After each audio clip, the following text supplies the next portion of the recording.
All right, we're started. Did it say it? Does it say it? Yeah, it says All right. stop recording All right right. Yeah, seriously, that's like one of my biggest paranoias is that you're gonna walk over here and we record for an hour and then you're like, bro, I'm so sorry. All I hear is that you don't trust me. I mean, that's not true. I trust you to be honest with me and trust you to save me a high majority of the time. You trust me. I trust you my bench handouts, dude. That's like the ultimate trust. You trust me to be human, and I fuck up sometimes. Okay. You do fuck up sometimes, dude. I will say you don't fuck up often. That's right. That's the good, bro. We got a solid 80-20 split over here. You're riding high, bro. 80-20 is even like I would say that's lowballing you. You might be like 90-10. If I was a betting man, that's good numbers. Yeah, for sure.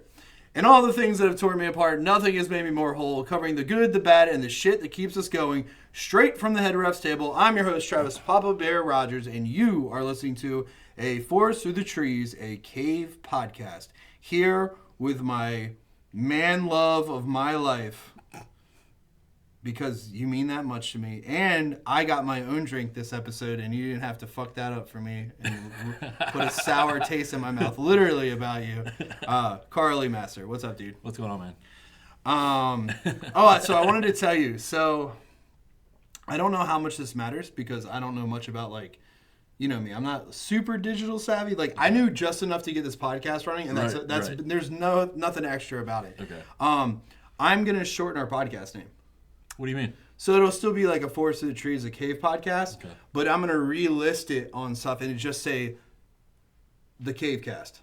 Okay, cool. I think that'll make it more accessible and easier to search. Yeah, probably. And I think it might get us a little more hits. A little more traction. Yeah. So I mean, I'm just I'm an entrepreneur and an influencer, so I'm really just trying to think that Watch way. out, man. Silicon Valley. Bro, this guy's get coming. the fuck out of here. I'm that guy.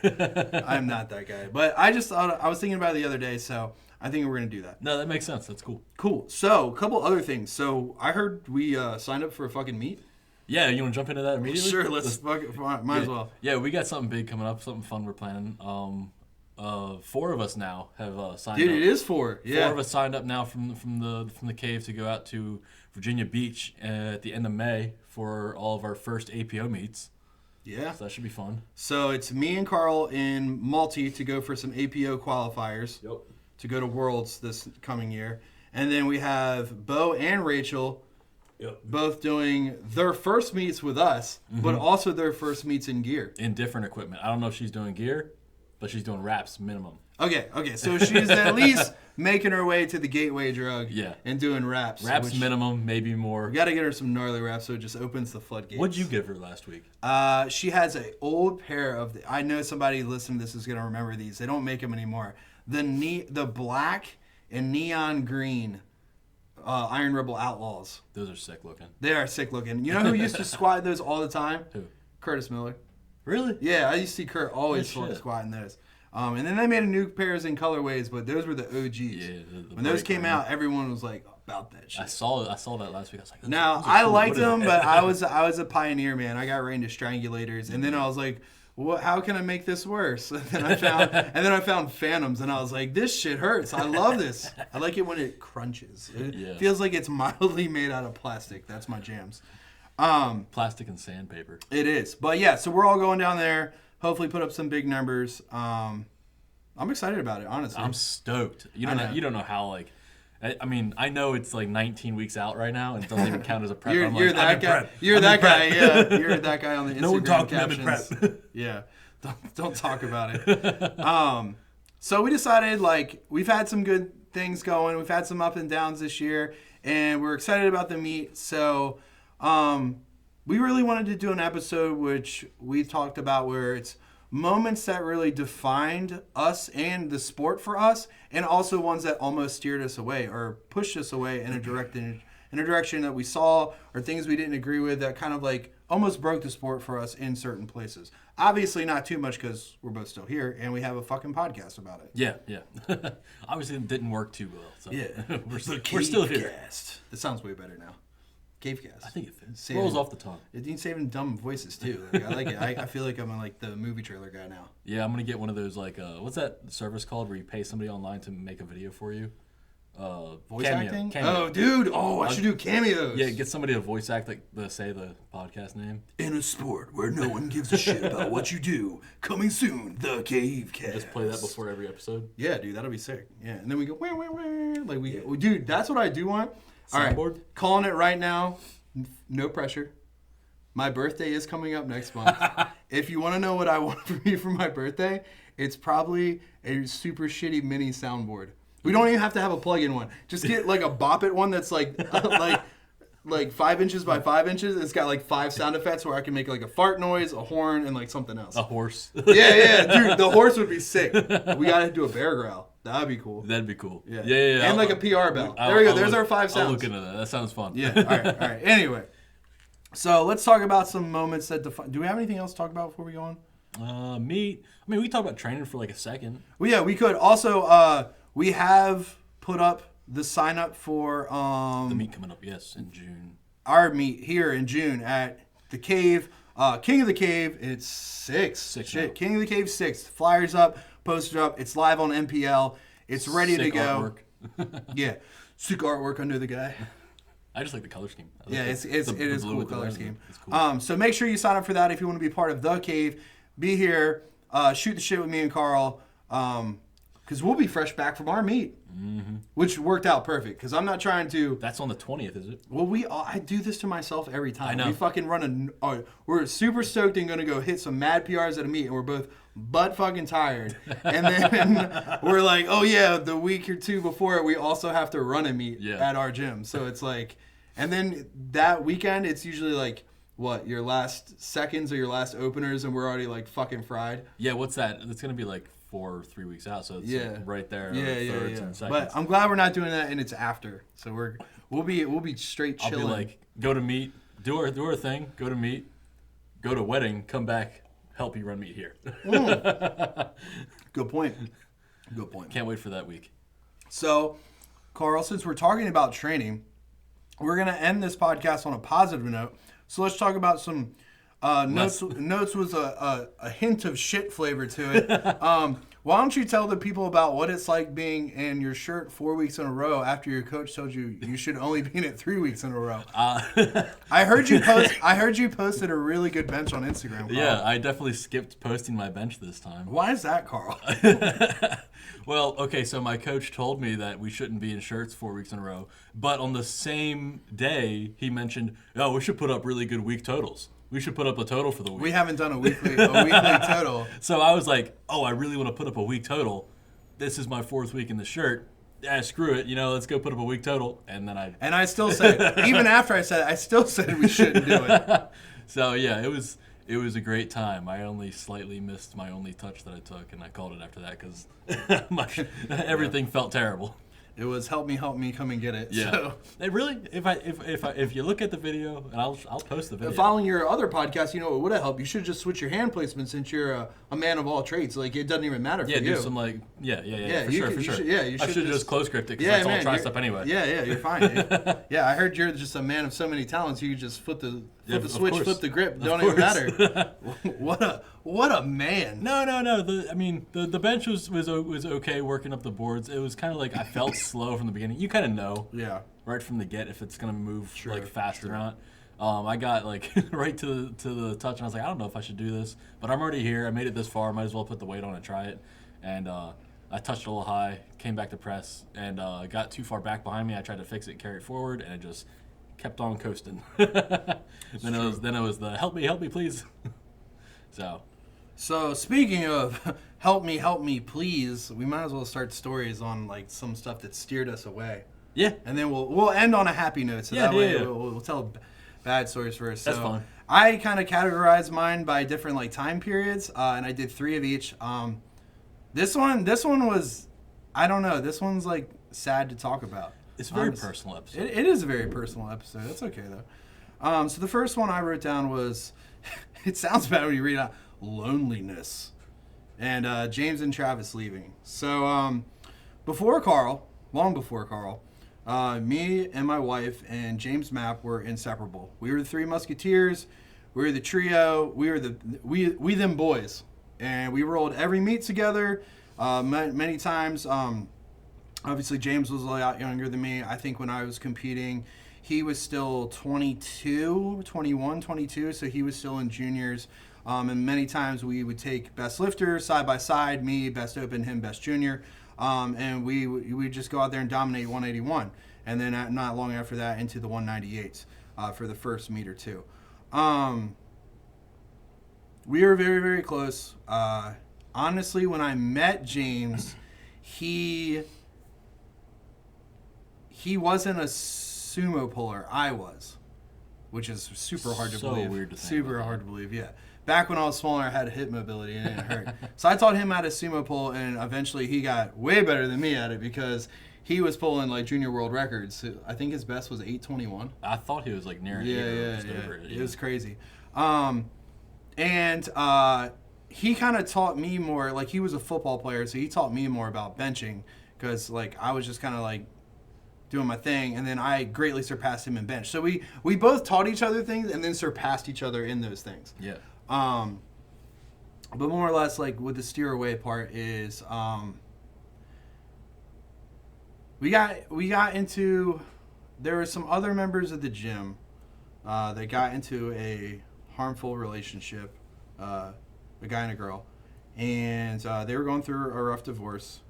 And at the same time when they left, the girl started training at another gym. James was kind of like tight on work schedule, so he started training at another gym, and they were training at the gym together, or not together, but at that gym. And she started dating a new guy, and the old guy, one of my close friends, moved away. James got kind of roped up in with this new guy, and he wasn't a very nice guy. And of course, the girl, because of the separation, I was still friends with her ex-husband, so she kind of harbored that against me and my wife. And so, she would talk shit. And, like, shit happens. We've talked about it, me and her have forgiven each other down the road. But at the time, she had talked shit to him, and he decided he wasn't going to like me and Jess and our gym and our charity just because he was now dating a new girl that had feelings towards us because of her ex-husband. So literally, you never even met me before. Yeah.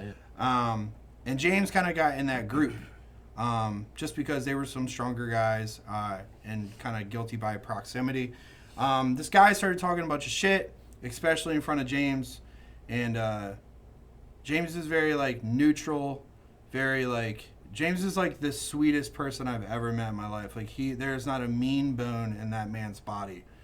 And he doesn't like confrontation, which I totally understand. Like, I am a confrontational person. He is not. We kind of balance each other out.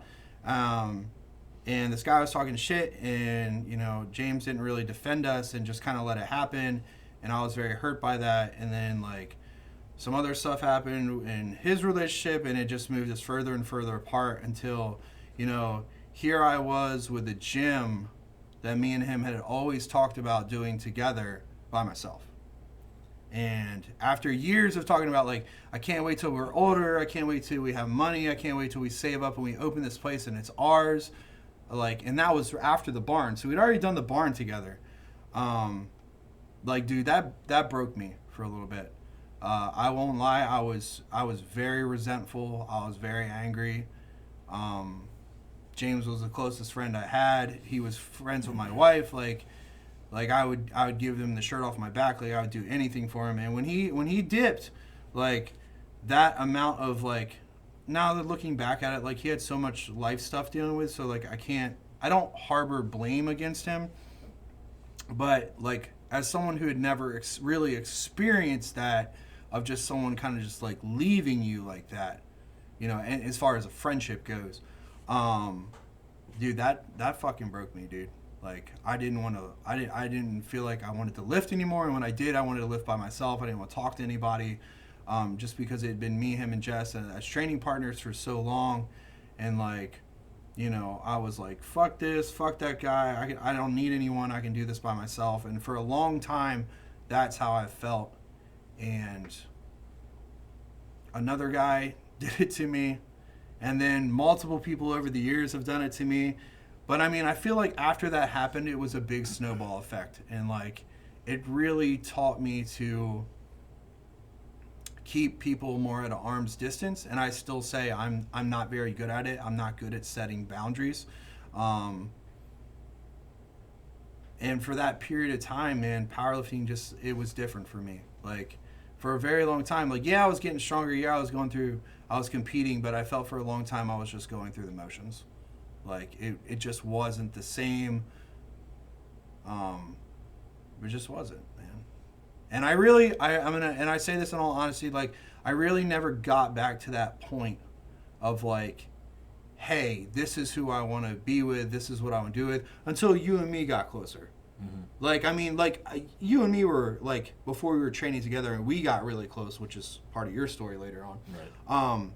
Like, I trained around you guys, you know what I mean? I didn't train with. Right. You know what I mean? I didn't train really with somebody. Mm-hmm. Like, people would jump in my workouts, like, Richie would come hang out, Rob would come, you know what I mean? But, like, it was never, like, I didn't have a training partner. Like, I wasn't dependent on anyone to show up. Like, I just trained around people. Yeah. And if you were there, you were there. So you started the whole raw lifter lone wolf narrative. Yeah, bro. I am the lone wolf. There's two wolves inside of me. One's angry and the other one's angrier.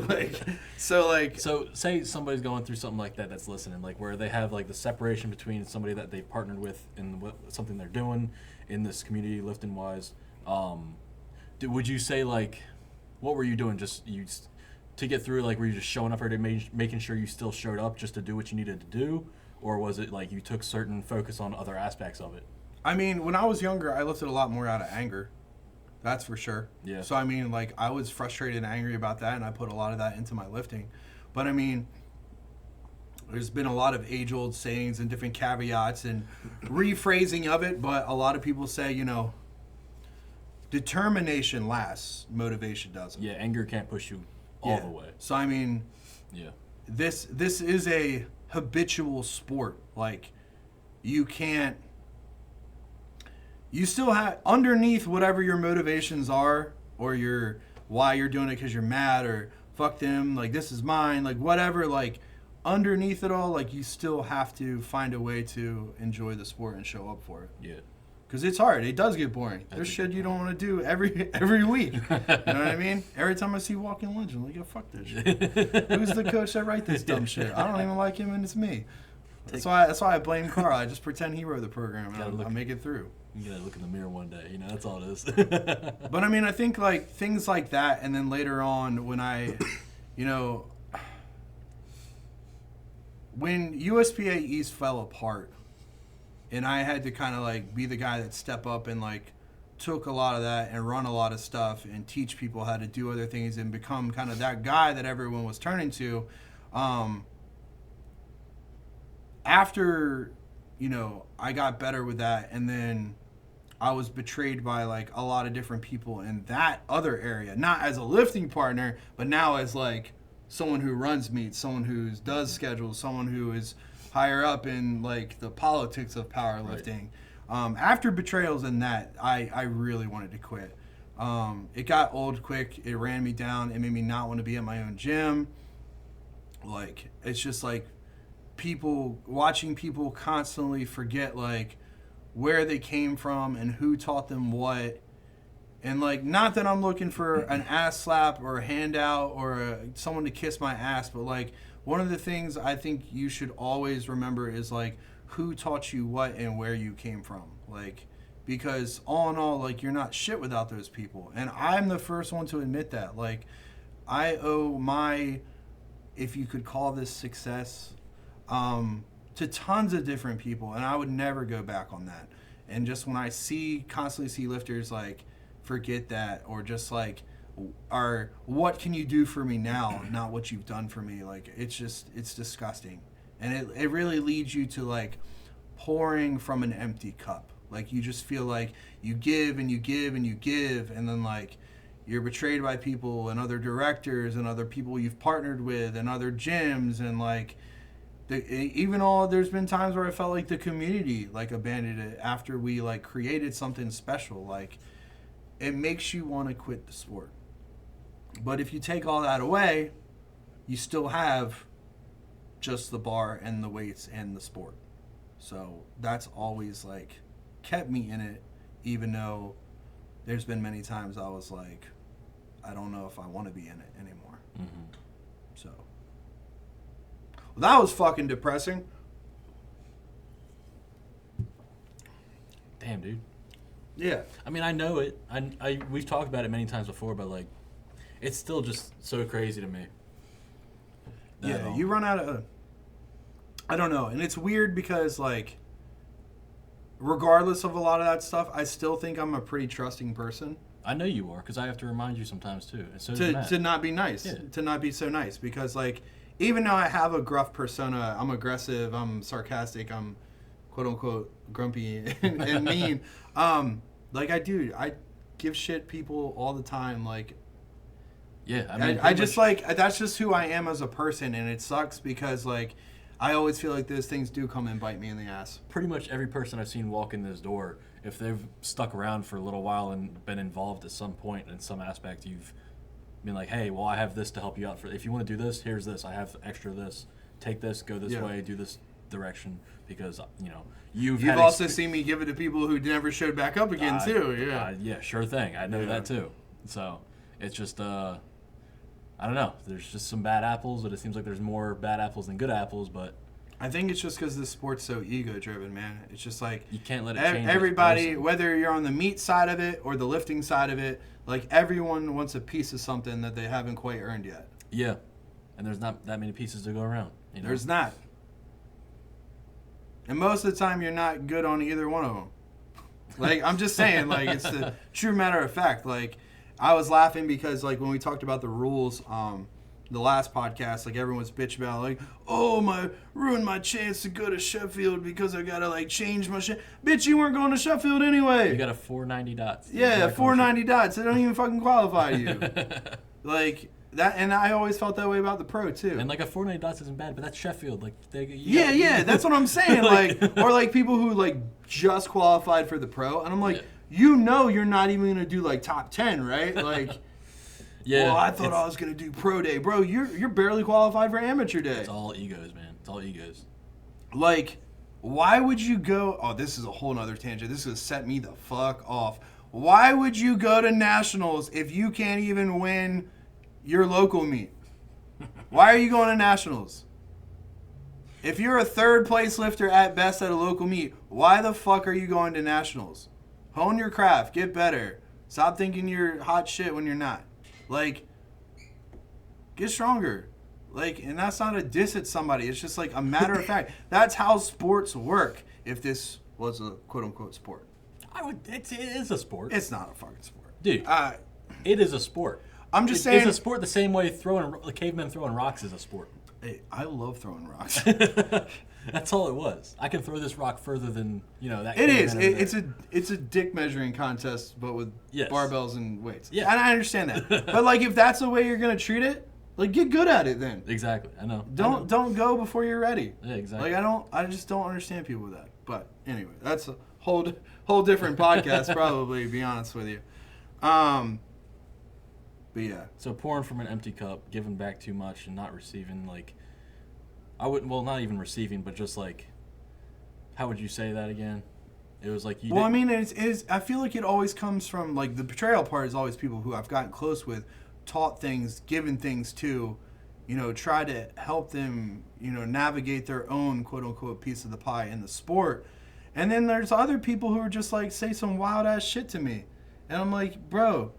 Like, you don't even fucking know me. Like, you don't even have my cell phone number. You couldn't even text me. Like, you literally don't know me. I'm just saying, like, if you don't have my cell phone number... You don't got the rights to say you don't fucking know me. Like, we've never... Well, I'll never live this down. I won't shout his name out here. But, dude, I'll never live it down with... Man, I just... I know you do meets in the area, but I just don't like your vibe. Bro, we've never had a bad interaction ever. You just don't like my vibe? You gotta put that over top the monolift or something. Dude, yeah. This is my vibe. Like, what the fuck? Like, oh, my bad, you don't agree with me running meets for people in our area and giving them a place to go. My bad. Yeah. I forgot you don't like that vibe. No, that's not a good vibe to have. Yeah. Especially in powerlifting. Dude, what the fuck? How dare you? People are fucking strange. And I've said this. Have I said this on the show before? What, people are strange? Yeah, my weird spiel. Yeah, you said it. All right, okay. I think you said it last episode. Go ahead, get it off your chest. Okay. if I don't like you, it's not because of your sex, your religion, who you choose to love, the color of your skin, you're rich, you're poor. It don't matter to me, all right? If I don't like you, it's because you're fucking weird. It's because you're fucking weird. And you do weird shit like that. Yeah. That's why I don't like you. Is. Yeah. Very noble of you. It's like or you're disrespectful, which is also fucking weird. I feel like that should be like basic. Why would you come around people you don't know and just be fucking weird? Yeah. Like, stop. Unless you don't know you're weird. Get some help. If you don't know you're weird, how do you go about that? I'll tell you. I guess no one's told them. Yeah. Be a good friend. Tell other people you know that they're weird. Yeah. Stop being weird. The blind leading the blind. That's all that is. Yeah. All right, so let's go over you. What's something that steered you away from the sport? Okay. You want me to scroll down? I got it on my phone here, too. Oh, okay. This man's ready. So, I guess something that was a major... this is very touchy for you because it involves you. But it's don't involve me. No, I'm just kidding. Inadvertently. It may have been you. That's fair. I just saw what it was. Yeah. Injuries in the sport and being around like multiple like severe injuries, how I wrote like showing true cost of the sport was very telling, and like it showed me like what can happen. We're all human. We're all made of the same material.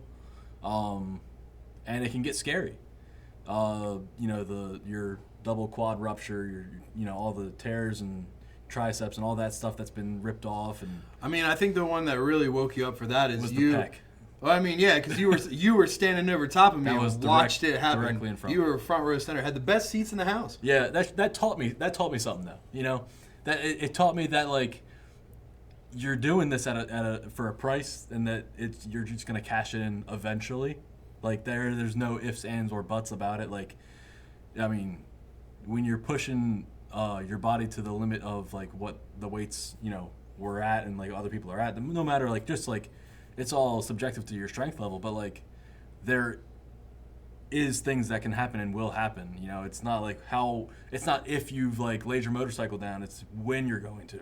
Yeah, and I mean like for you, especially that day, like you watched me, like we weren't doing anything wrong or overreaching. It's just one of those things, bro. It just happens, dude. Yeah, it fucking sucks. It sucks and it's scary. And I think for like a month, I was like, oh, that's a little rough. I don't know.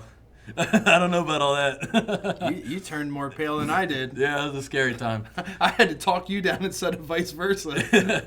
But like the thing was, I also learned from that is just like you've been around it. You were freaking out, or at least you didn't show me you were. Really. No, I was really calm. I've heard many of other people talk about injuries and dealt with like people talk about their injuries and how they can come back from that. So like it was like this is real. This can hurt me. There's always that possibility. Like it was a turnoff for probably a couple weeks to a month until you come back around to your senses after seeing reactions around it and how things evolve from there. So like I don't know. I feel like if you're around something like that where you see something happen or it happens to you, I don't know, man. You always take it part of like just showing up. Like you found ways around it. Finding and working around injuries is a crazy thing, and it's cool to watch happen on a sideline view. Me and Anthony talked about this recently. Oliveira, yeah. Me and him talking very frequently all the time. Shout out to Anthony and Roman. They've been shouting me out on their podcast too. He actually sent me a voice message the other day. Yeah, there you go. Yeah. Which we do have something surprise in store. I'm going to talk to Anthony tonight about it, but we'll keep it under wraps for right now. But we definitely respect them as much as they respect us, and it's pretty cool to talk to them. Especially two people who have a podcast with a lot of differing views and same views, and just, it's cool. But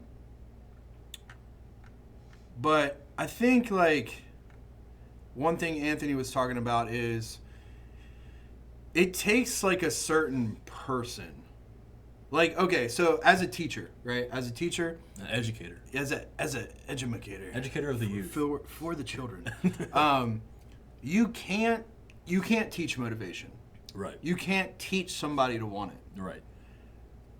Now, with injuries, you can teach rehab tools, prehab tools, things to get you back on your feet quite literally, etc. Right? But like, you can't teach drive to return to that level. Like, yeah, everyone wants to fucking walk again. Sure. Not everyone's gonna rip their shit and be like, I'm gonna squat 800 pounds still. Like, can't wait to squat next week. Yeah, you know what I mean. Like, or however long it takes. It takes, and I'm in no way, shape, or form not trying to like toot my own horn here. I'm just saying, if I looked at myself from an outside perspective, objectively, and analyzed it, like, it takes a specific type of person to, number one, want to do that, and number two, realize how foolish and how much danger you're putting yourself back into. Yeah. Right? How susceptible you are to something else happening. Right. Now, here's a quick question. What is better? The parts that you're born and grow with and strengthen, or the parts that are man-made put in you? I've heard, this is just on rumor, because I'm like fucking T2 over here. That's a Judgment Day reference if you didn't get it. I've heard that the parts, once they like everything heals and you rebuild like tendon and muscle tension, all that stuff, I heard it heals back better. Really? Yeah. Now, I always thought it was weird though, because like with like muscle, when you tear, right? Mm-hmm. Instead of like your fibers going this way, right? It starts almost like a cobweb, right? Which isn't ideal because those fibers aren't neat anymore. Right. It's very like cobbled, staggered. Like it's more susceptible to tears. So they're different angles. It's not laying all nice and neat. Like when you look at the anatomy chart and the guys are like, ugh, it's like the naked red man and everything's like very like slim. Yeah. You're not like that. That shit don't look like that. It's got like that, with like a cobweb with some metal parts sprinkled into it and some screws. Like, you know, so like I'm not 100% sure on that. But I'm glad you said that one, because that brings me into one of my first positives. We'll flip back and forth. Is it a bad thing to say what? That if the parts that are put in you after a tear, like pins and rods and all that, would that not mean you should only sign up for unlimited meets because you have extra parts? You're saying I am multiple layers underneath the skin? You're permanently unlimited now. Oh, damn, dude. Shh, don't let him in on the secret. We got to get the rule books changed. Yeah. Don't let Bobby hear this episode. He'll text me and be like, should I amend this? No, Bobby, please don't. I still enjoy single ply. So I would say one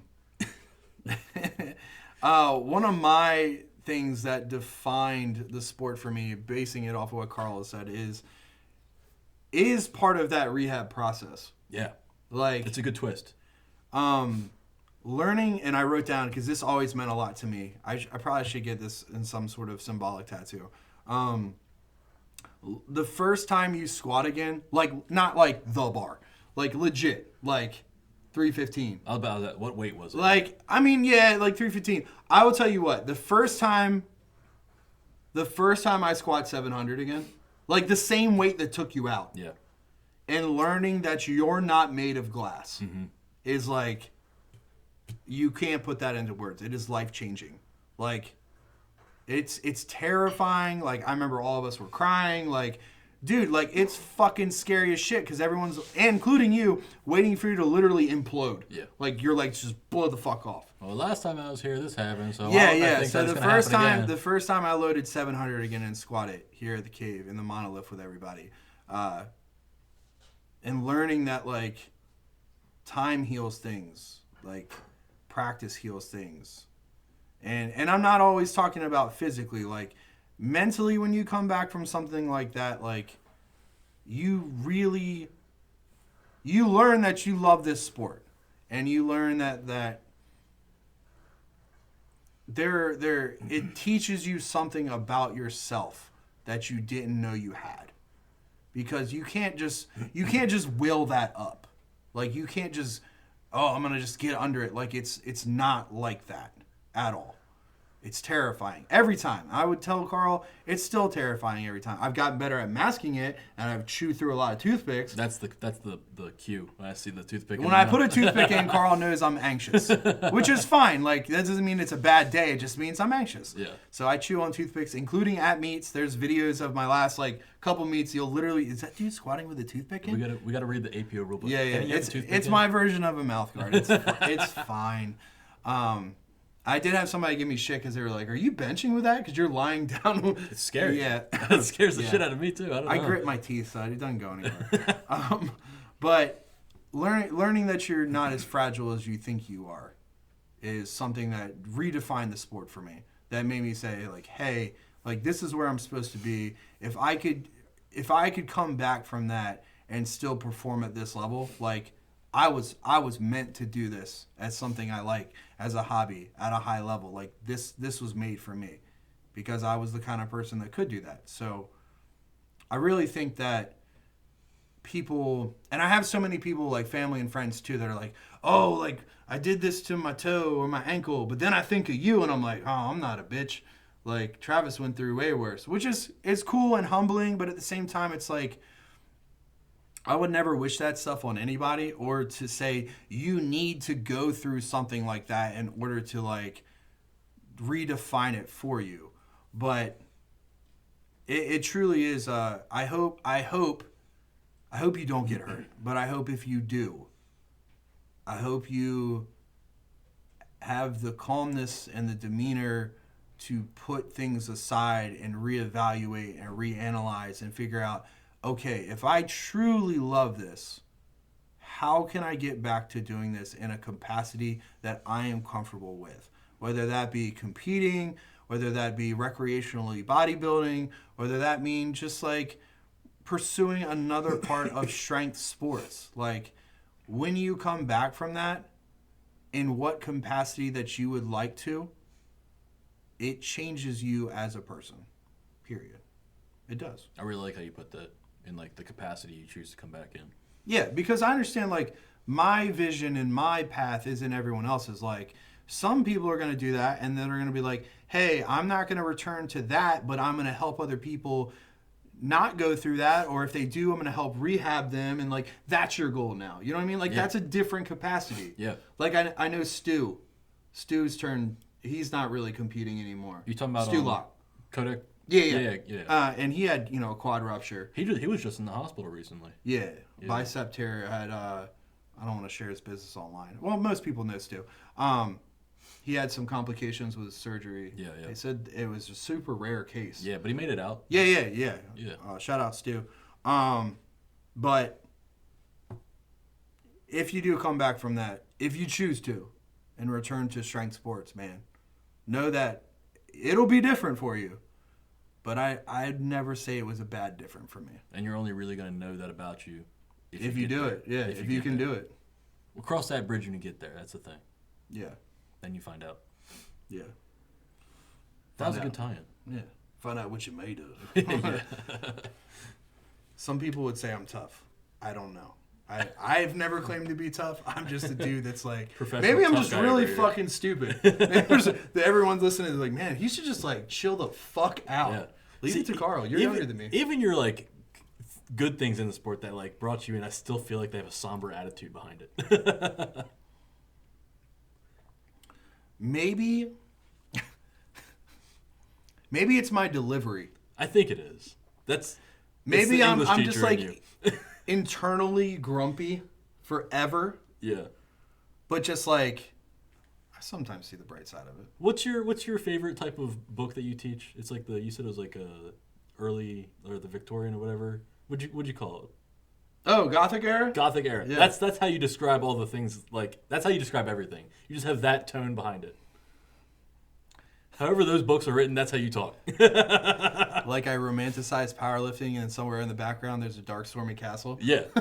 And the two lovers just killed each other. That's fair. And someone's always the monster, whether it be the real monster or the human behind it. That's right. The person behind the quill. Yeah. Modern day Frankenstein, quite literally. Right. Yeah. Actually, they didn't put cadaver parts on me. Would they make Frankenstein compete unlimited? Ooh. Man, stop talking about this because someone's going to hear this and be like, really give it some thought. I'm joking. Don't switch make this something in a fucking rule book. And then the first time we qualify for APO, they're like, oh, Travis isn't really multiply. Yeah, he's got to do a bench only, actually. Sorry. Yeah, fuck that. All right, so back to you. Do you want to stay with steered you away or do you want to go into... I'll do another steered away thing. You do a steered away. Honestly, like, bro, I think... Hear me out. I think this is really good for you and me. I think it is too. I think it's good to air your grievances. Yeah, dude. I think it's good. And do it together as bros. Sure. Sit on this bench. Air it out. Yeah, bro. So get that shit out there. Put it out on Front Street. All right. Be as sad as you want. I'll cry with you. I'll cry into this can. That's why I've got this can. No tears. No tears. Pass the can over here. Now, so this one of the second things I wrote down that was a big steering point for me in the sport that almost took me out of it. I went through a divorce a year and a half ago, almost 2 years ago. Mm-hmm. And even before then, like, people don't think, like, it takes somebody that's really in the sport, like, and understands the dynamic of it to understand how outside things can affect it. Yeah. Like, outside stressors, like, you know, just in my example, like, a relationship that wasn't working out, super big stressor on anybody in that position. Absolutely. Lifting wasn't great. Nothing was working out for me. Home life wasn't great. I come to the gym just to do my thing, and it wasn't, you know, nothing was going about it. You're going through the motions. Yeah, I was going through the motions, like you said earlier, that, you know, going through the motions, doing whatever I had to do. But it wasn't really taking any direction that I wanted it to, and I didn't have any control over it. So eventually things fall apart there. I was kind of like, I've said it before in here, like I was away from the gym for a long time after that. I look back, it really wasn't that long, but in the moment it felt like a long time.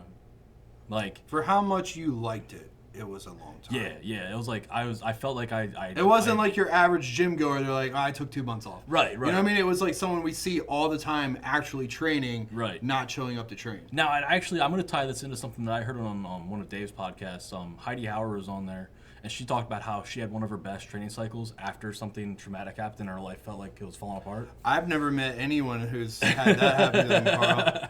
So, I mean, like, going through the divorce and, like, the emotions and, like, the everything that comes along with that, you know, not having control over a lot of stuff that was going on at that time, I felt like it took me out for a little bit, but I had to reel myself back in, and that actually ties into one of the good things that brought me into the sport more. Well, wait, before you go there, 2 things we need to clarify. Sure. Number 1, you're breezing past some shit, and number 2, how many pounds did we add to your total talking about the Heidi Howard situation? Yeah. So this is in 1 year, mind you. 1 year, it was like a 1540 to, what was the year ending? It was like 400 and... It was like 400 some pounds to my total. Yeah, 400 and some change in 1 year. In 1 year. In 1 year. So, and everyone would ask me, Travis, what the fuck are you feeding this kid? And I was like, bro, good programming and heartache. It shit is it does wonders. It's crazy. Insane. Now, like, going through that, like I said before, you can't, like, lifting angry doesn't take you all the way. Like, there was a point, like, for a long time, I was coming in here, I was mad, you know, I was just doing my thing. I was angry at the situation, but I knew, like, if I can't control anything out here, at least I can control what I'm doing in here. Very well said. Very well said. And the weights will always be there for you, man. And it's not even on some corny shit. Metal, it's bro. not even on the corny shit like that. It's just like, I can control my workouts. I can control what I'm doing. Sorry. It's just you and me. Turn up that Creed, you know. Oh fuck. So, like, going through the gym here and, like, diving, like, headfirst into my training, like, taking No, because there was, before you dove into your training, there was me and Alex being like, where the fuck is Carl? Yes. Not showing up. When we text you, I was like, hey man, we miss you, we love you, like, it's time to get the fuck out of the house. Right. And you'd be like, all right man, I'm on my way. And then wouldn't show the fuck up, and you did it to us multiple times. And me and Alex were like, we're going to drive this motherfucker's house and kick the door in and drag you to the fucking gym. And the thing was, I wasn't even doing anything. I know you were. I know you were sitting on the fucking couch. I was getting home. I was sitting on the couch. I was drinking too much, and I wasn't doing anything. Yeah, you were doing the divorced dad thing. Like, we know. They write Creed songs about it. I fucking understand. I know, I get it. I was like, wow, I really get it now. Straight 3 doors down in right now. You're literally puddle of mud. Yeah, the biggest puddle of mud. Yeah, dude. So, I mean, that I want to tie it into the good part now. So, like, what I said before, like, I got back in here. It was probably like a month or two after that when I was like, yo, I want to sign up for the team. Yeah. Would you say that's about the time frame, right? I think it was like a month after. You weren't training for a whole month back. It was like you had been gone for almost a month. Yeah. And then when you got back, you trained like one day. Yep. You trained another day, and you were kind of like the first day you came back and trained, you were bad. Yeah. You were still very much like you couldn't keep it out of the gym. You were in your feels. Yeah, dude, for sure. You were. I know because the next day was the day I fucking reamed Rob out. Yeah. Yeah, I remember all that. Yeah. And then day 3, you had a better day, and then you came to me as like, how much does coaching cost? I want to go all in. Yep. And then we fucking did. And then Sad Carl, ate the other Carl and then became Coach Carl. Coach Carl, Big C. Big C, the legend. Yeah. That's sure. That's the history. That's how it started, you know?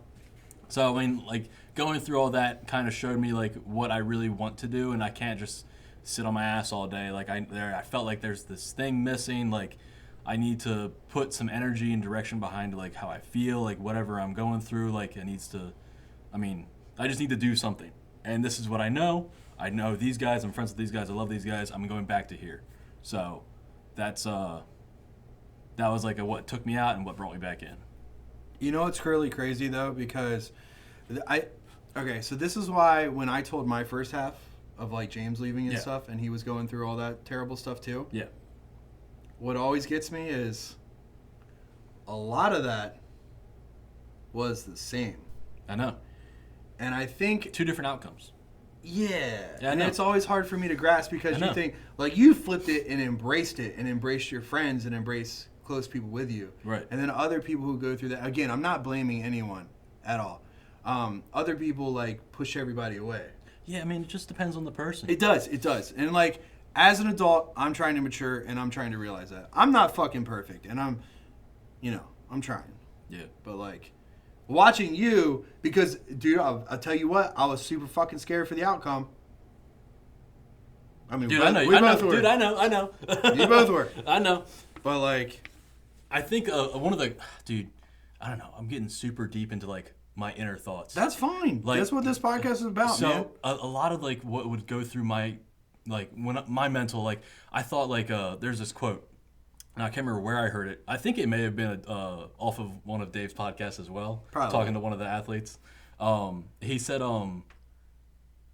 those who anger you control you. And I'm not going to let anybody control me. So, like, I kind of, like, had that mentality, like, going through it. That makes sense. I don't know. That's just, that's how it all started to circle around. So, if we circle back around on positive notes, right? Yeah, I think I ended on one. No, that was good. I'm just saying, like, tie-ins. I'm good at transitioning things. We talked about how you became Big C. Right. A lot of people don't know how I got Papa Bear. How are you Papa Bear? So Grumpy Bear now, but still Papa Bear. So actually, damn, this is a really good podcast because it all ties together with today. Yeah. So tomorrow is January 21st. I'll be 12 years sober and clean. And so my first year of being sober, I started working at a high school. I was probably like $170, hadn't competed yet, and I was helping out with the strength and conditioning coordinator at the high school, right? So, I worked with the football kids that summer, and as I progressed and got into, this is before we had a weight room, Graham. This is when we had that real rusty, like, you could catch fucking any kind of itis you wanted from the rust collection in there. You needed, like, staph, you needed tuberculosis, you needed fucking everything. It was scary. Everything was rusty as shit. But that first year when I formed the after-school weight room team and me and Pauline started taking kids to, later on we've taken them to events for USBA and RPS, I did my first round of, like, headbands. So like the kids like the sweatbands. Like what's the company that makes them? The wider ones. Dude, I don't wear sweatbands. Dude, I would something bands. I don't fucking know. I don't wear sweatbands. You could do like your custom prints on it. So this one I got back into drawing. Okay. And this is before we had the foundation. This is when I was really just kind of doing some Kickstart products for it, see if we could get some money for the kids and all that stuff. This is before we had an official 501c3 charity. Mm-hmm. But like, so the kids are in the weight room, and I'll never forget this day, man. Like, one of my kids, Brian, little guy, bunch of my weightlifters guys. A lot of them come from broken homes, so like they didn't really have father figures in their life. So they would hang out with me every day after school for like an hour or two lifting weights, and then most of them would walk home because it's a high need school district. Like most kids walk, and they're not far. But I remember he's like gearing up for this squat, and I got all the guys up there, and I've taken my time. I've taught them how to side spot and back spot. So like when you saw the kids, like they were moving as a fucking unit. My kids knew way more than like the sports kids did. So his kid's gearing up for his squat, and I want to say it's like it's like his first 225, and like some of the kids had gotten my headbands and like stuff like that, and like he's like chalking up his hands,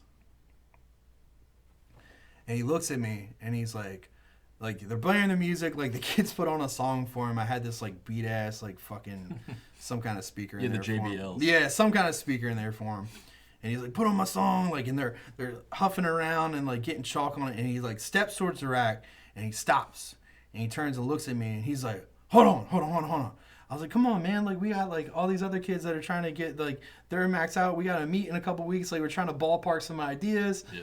And he's like, I'm not ready yet. And he goes to the locker room quick. I'm like, what's this kid doing? Like, got to piss? Like, you getting nervous right before he goes? Comes back in, and he holds out this headband. That was mine. And he said, I can't do this without this, man. And he ties on his headband that says Papa Bear on it.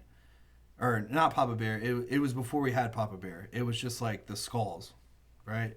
And he's like, and back then, like, I had more hair. So I was wearing headbands and shit. And he's like, if I'm going to do this, I got to look like you, Pops. And dude, like, that fucking broke me. Like, the first time a kid who had a bad home life called me Pops or Dad, like, fucking changed who I was. And, like, I mean, I was going to stay sober because, like, I met Jess and, like, we did that together and, like, that was a big deal for us. But, like, I was, there was another reason now. There was an outside factor for me to stay clean and sober and to, like, pursue, like, doing good and, like, being there for these kids who didn't have somebody and doing the after school program and, like, investing time and money and buying equipment and, like, this whole thing that spiraled into what we have today, like, started from that. And this kid being like, I'm gonna grow up and be strong like you, Dad. I'm gonna show him you, Pops. And, like that Christmas, they, with Christian Chandler and a bunch of them, they all saved up money and pitched in and got me that camouflage belt that says Papa Bear on it. It's still hanging up over here, isn't it? And it just fucking stuck. And it was that ever since, man. And it's just like, when I became that for those kids and they saw you, and it's like, dude, I was like $175. I might have been squatting like 400. I don't know. It was still pretty good for my size and stuff. But, like, when those kids saw you and you were like, they're fucking superhero. Yeah. Like, that shit changes you, too. It's enough to make a grown man cry. Dude, fuck. I know. There's so many nights I'll be the first one to tell you. I sat in the parking lot in my fucking, at the time, the Super Soup, the SUV, the man, and fucking bawled my eyes out, dude. Like, those kids fucking wrecked me, man. Just watching what they went through and, like, how much they relied on you and how much you were, like, changing them, and, like, watching kids turn into fucking grown men and going towards graduation, and every year they're getting stronger and smarter and, like, getting jobs and getting girlfriends, and just, like, it was just so much for me at a time where I was like, I got this teaching job, like, I think this is what I want to do, like, what am I supposed to do? And it just solidified almost everything for me, like in those moments. And so that's why I was Papa Bear for a really long time. Then I got really fucked up injury-wise. And I came back and was grumpy as fuck. And then Tim Brown started calling me Grumpy Bear. Yeah. And then that stuck. So I was like, you know what? The second half of this lifting adventure is going to be Grumpy Bear. The second chapter. The second chapter. So my second decade in the sport is Grumpy Bear. The first decade, Raw was Papa Bear. What's the third going to be? Hopefully retired bear. Hopefully chillin'. Chill bear that doesn't do this anymore. Yeah, chill bear. Recreational lifting bear. PF Chang's going bear. Yeah. I love PF Chang's. That's Planet Fitness, by the way. PF Chang's Fitness, bro. They got some smooth-ass machines. If you're bodybuilding and stuff and you're knocking on PF Chang's, bro, get fucked, bro. That's my jams. Like, purple, yellow all day. Like, I'll rep it. I'll buy a fucking gym. I'll walk in here with a gym bag. I'll walk in with a gym tote. I'm gonna walk in here and you're gonna have a lunk alarm put up. Hey, you better calm down, Carl. It's a judgment-free zone, bitch. This is the most judgment-free zone I've ever been in. You're right. I know. It's hot calling the kettle black right now. Like, dude, I'd be talking shit all the time. But that was big for me. And then, like, as we got into the really having, like, towards a 50c3, because I started the official 50c3 right when we got back from 2019 Nationals that I won. Because 2018 is the one where I fucking got real fucked up in Vegas. Yeah. And got hurt and stuff. But my comeback at 2019 Nationals and winning that and getting invited to go on Team USA for Germany was like a huge deal. And like other things that like solidified me in the sport is like, there's pictures of it too, man. I got to find pictures. If I find a picture of it, I will send it to you. Yeah. There's pictures of me backstage behind the curtain. And like, a bee had pulled a chair in the very back for me. Mm-hmm. So there's a chair in the very, very back. And this is when me and James are still close. Because James is on the other platform. Mm-hmm. He's in wraps, I'm in sleeves. And it was a platform, or a blue platform and a red platform. You know what I mean? Right, split. right, the wraps over here, the sleeves over here, going at the same time. But there's pictures of me, like, sitting, crying on my phone, like, texting the boys. All these kids, all dog-piled at one of the other one's house, watching the live stream on YouTube and texting me behind the curtain. Dude. That's... Yeah, dude, I was emotional as fuck. I looked like a fucking serial killer. Yeah. They're like, dude, I don't know whether to hug him or, like, he's going to stab me. Like, it's just a wild animal. Pacing, crying, and hitting crazy lifts for, like, 6 hours. And then everyone's like, dude, that was incredible. Are you good? Like... Wipe the tears, then go squat like 750. Dude, yeah. People are losing their fucking shit. They're like, dude, what is with this guy? And just like talking to the kids and being like, you know. That's wild. Yeah. I believe crazy in you, Pops. Like, show them who you are. Like, just like your fucking kids, like, behind you, man. It fucks you up. Fucks you up, dude. It's really good. Yeah. So, that really got me, man. And that was also the same me. I have that picture of Dave Tate sitting behind me. Is that when there was the ball story too? That was the ball story. But one of the things he told me when I went on his on Table Talk, he said, I remember that Nationals. And I had texted him before we were coming up there. And he was like, one thing that I always remembered about you is like, no matter what you were doing that day, when you weren't behind that curtain, you were helpful. Like if somebody asked you for something, oh, I got this.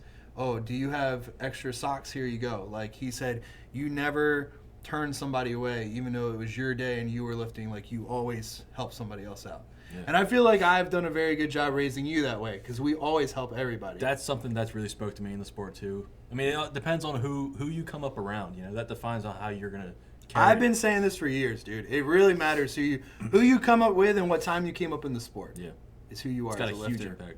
Yeah. And I see it firsthand on not just like experiences in here, but like just out at meets and like who people are around, 100%. What they do, their you know, how they carry themselves and just shit like that. It has a huge impact. So. All right, let's switch to you for a positive. Let's do a positive. You positive. All right. I'm going way back for a positive. Oh, okay. I'm going way back. I'll do the very first meet that I was here for and I spotted at and seeing like crazy weights for the first time. Like I'd never been to a meet seeing like. Was this No Luck 1? No Luck 1, yeah. Back when we had the cafeteria kitchen floors? Very first one. Just the linoleum, no mats? With the 6-foot space chairs. And we were all in masks. It was a crazy time. I got that call from the health department, Yeah. and she was like, I told them all the things we were doing. She was like, you have a great holiday. That was the first time. Like I'd seen you training and like people around here, and they're putting up big numbers. You're putting up big numbers. And that was crazy to me. And I was like, wow, this is cool. I want to do this. But then I go to the meet, and it's like a whole other thing. People putting it out there. It's like laying it on the table. Holy shit! This is crazy. This is a wild sport. These people are crazy. And the one thing that I will always like remember, like it's engraved in my memory, is watching Zach Myers pull his last deadlift when he was setting the 275 world record at the time. Yeah, and that squat was what? He squatted like 890 or something like that. No. Was it 880? It was high eights, dude. It was high eights. Was it high eights? It was. I don't remember. I remember he squatted high eights and pulled high eights. It was. I remember it was breaking the world record. Yeah. Yeah, he hit like he hit a 600 bench there too. I know, because I was back spotting it in fucking slacks. I was shitting my pants. I'm glad those pants were black. But yeah, dude, for real. That's like, that was one of the defining moments. Like, I remember that one, like, holy shit, this is a crazy sport. People are crazy. People are capable of some insane things. I want to be capable of those things. How do I do it? Let me stick around here and find out. Yeah, no, that's very true, man. Yeah, that first meet was special, dude. Yeah. I'll say this. We've talked about it before. You never forget your first meet. Uh-huh. But as a director, and a flip side of that, you never forget your first meet you host. True. Dude, I cried like a little bitch on that microphone the entire fucking time at the end, man. And since then, I don't think I've made it through one meet without crying. It was a special moment, dude. That was a really like to see the community, all your friends, all these people that known you from out of state come in and support and do your first meet, and like everything went smooth, and it was just like you felt like everyone's together, and like this is what powerlifting is. Like this is what the community is. This is what everyone's been talking about, but you haven't seen. Yeah, that's like what the it is. Culminating of everything you think it should be. Fucking actually happened. I've seen meets online, but they're all like bigger meets that you don't get the same. You get the hype and you see crazy lists, but you don't feel it like you do at a meet. Like the room is shaking. Like it's man. It's a good feeling, but it's a crazy one to like. I can't describe it, you know. And I know like meets here like are different and stuff than other meets, and like some meets here are more hyped than others, and like but like dude, I still get a piece of that every time we do a meet here, no matter what. I think it's wild looking back on that. Having the office as the holding tank for the flight, dude. That's so nuts to think about. It was fucking sick though. It was so cool. It was so cool. It's such a that office tight space for all the lifters to sit in there waiting to go up in the lifts. Yeah, but like, it was dope because it kept everyone together. I like, know, dude. Everyone was cool. in the shit with each other, man. They were in it. I got one taste of it at the bench only meet. The old 1/3. Yeah, good times. Yeah, man. That was a very defining moment for me. I was just like, wow, okay, I can do this, dude. I can stick around for this. Yeah, no, man, dude. Yeah, that meet was crazy. I mean, and that's when like me and Matt were getting closer. Me and Rob were getting closer. I mean, like just everybody, man. Yeah, that was like all of us like really coming together for our first time at a meet. As far as like cave history, that was like one of like the staples right there. Yeah, man. Yeah, man, it really was. Well, damn. I'm glad we took a trip down memory lane. This is a fun podcast. Every couple episodes, we got to take a trip. Yeah, I like that one. I only teared up like once or twice this podcast. It was all good. I knew I would, but yeah. Do you got anything we want to leave on? Because I know we're gonna hold the secret information till probably next time. Can't say anything. Yeah. I think we got everything.